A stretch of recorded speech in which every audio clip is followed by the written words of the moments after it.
ঢাকায় শাহজালাল আন্তর্জাতিক বিমানবন্দরে স্ক্যানিংয়ের সময় ব্যাগে ম্যাগাজিন পাওয়ার ঘটনার ব্যাখ্যা দিয়েছে অন্তর্বর্তীকালীন সরকারের উপদেষ্টা আসিফ মাহমুদ।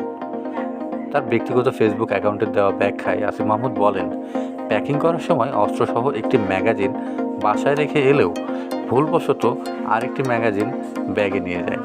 পরে সেটি তিনি ব্যক্তিগত প্রোটোকলে কর্মকর্তাদের কাছে রেখে আসেন।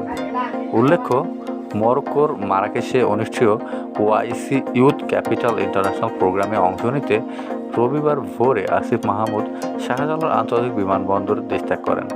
ভোরে বিমানবন্দরে স্ক্যানিংয়ের সময় তার ব্যাগে ম্যাগাজিন থাকার বিষয়টি ধরা পড়ে।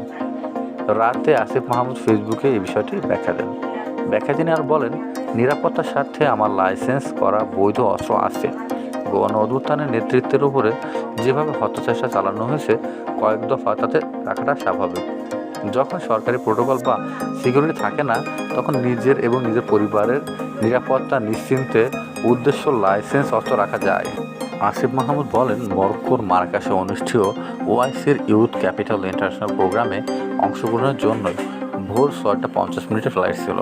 ভোরে প্যাকিং করার সময় অস্ত্রসহ একটা ম্যাগাজিন রেখে এলেও ভুলবশত আরেকটি ম্যাগাজিন ব্যাগে রয়ে যায়, যেটা স্ক্যানে আসার পর আমার প্রোটোকল অফিসারের কাছে হস্তান্তর করে আসে।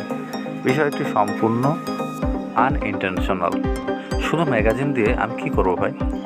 ইন্টেনশন থাকলে অবশ্যই অস্ত্র রেখে আসতাম না। এখানে অবৈধ কিছু না থাকলেও অনেকের জন্যই এটা আলোচনার খোরাক বটে।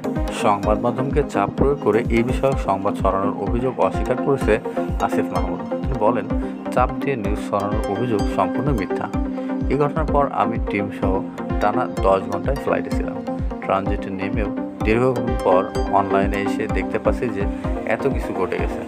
নাগরিক হিসাবে আপনারাও যদি নিরাপত্তা ঝুঁকিতে থাকেন, যথাযথ নিয়ম ফলো করে আপনিও অস্ত্র লাইসেন্স করতে পারেন।